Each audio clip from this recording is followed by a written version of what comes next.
first, we're going to get to the big trade that transpired this afternoon. Just huge going on, folks, between the Denver Nuggets and the Detroit Pistons. Allen Iverson, one of the game's best scorers in history, is headed to Detroit for Chauncey Billups, who gets to go home, the hometown kid. Antonio McDyess, both Billups and McDyess used to play for the Nuggets back in the day. And Sam, a second-year player, hasn't played at all this year, but unbelievably big news coming out of Denver and Detroit. And for more on this trade, what we want to do is get TNT's David Aldridge involved here as he joins us now from Silver Spring, Maryland. First of all, thanks for joining us, D.A.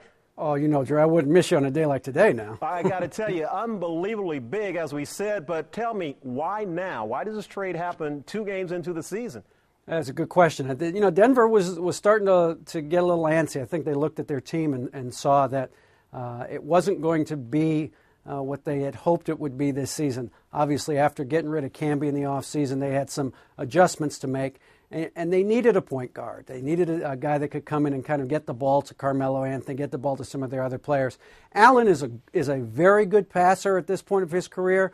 I still don't think he's a point guard. I'd be curious to see what Eric Snow feels like because he played with him for many years in Philly. But I know what Denver was doing that. They had to get rid of some contracts. They were right up against the luxury tax. Allen's making about $19 million this year, third most in the league. They wanted to do that. Detroit.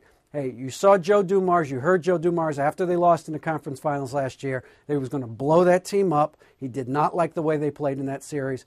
They feel like they needed a shot in the arm. They needed someone to kind of come in and put some energy into that group. Allen, as you guys know, is all energy. He's all heart. He plays hard every night. They needed somebody like that who would do that. No, he's not the best defensive player in the world. That's a team that values defense very much. But they feel like Allen, in that environment, will work hard at it. Remember, Rip Hamilton, when he first came there, nobody thought he was a good defensive player at all. Nobody thought Chauncey Billups was a good defensive player when they first got to Detroit. They became better defensive players. They're hoping Allen can do the same thing. Well, D.A., as we know, money matters all the time, so let's kind of stay on the Motown sound of this part of the deal and talk to me a little bit about the financial aspects of what's going on. Well, 2 things. Again, Denver's trying to get rid of cap money. Their owner, Stan Kroenke, made it very clear. He doesn't want to pay luxury tax. If they're just going to go out in the first round every year, he can go under the luxury tax and still go out in the first round every year. It kind of makes sense if you're looking at it from his perspective. So they dumped Camby's salary. They got rid of Iverson's salary. They take a little less back with Billups. They also get Antonio McDyess. We could probably talk about him a little later. Detroit's thing is this. If you look at them in 2010, Andre, look at what they can do. When that LeBron class, that Dwayne Wade class, that Chris Bosh class comes out, they only have a handful of guys under contract in 2010. They got to pay Tayshaun Prince a little more than $11 million. They just gave Jason Maxiell an extension last week, about $5 million that year. They just announced Rip Hamilton got a 3-year extension tonight for, I would imagine, a decent number. It won't be a backbreaker. They're still going to be big players. They'll probably be under $30 million total, 35 maybe, going into a year when you have those kind of players available. They can easily offer somebody $15, $16 million in the first year. It's my belief, Andre, that they're targeting Chris Bosh. I think that's the guy they're going to go after. Rodney Stuckey is their point guard of the future.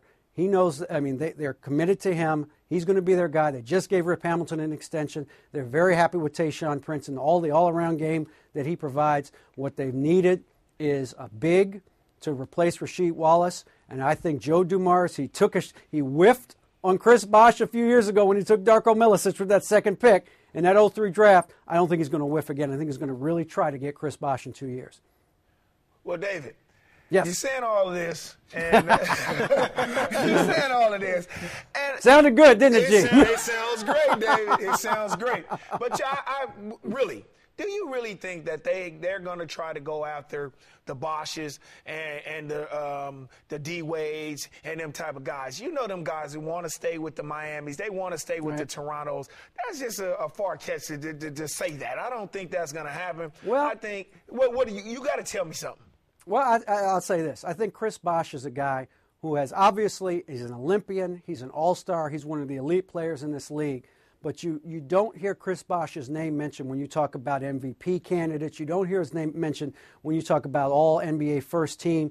And I think, again, the perception, I'm not saying it's right, Gary, but you know the perception is Toronto, it's not in the U.S., and so he loses out on some things that a lot of players who play in the U.S. Get.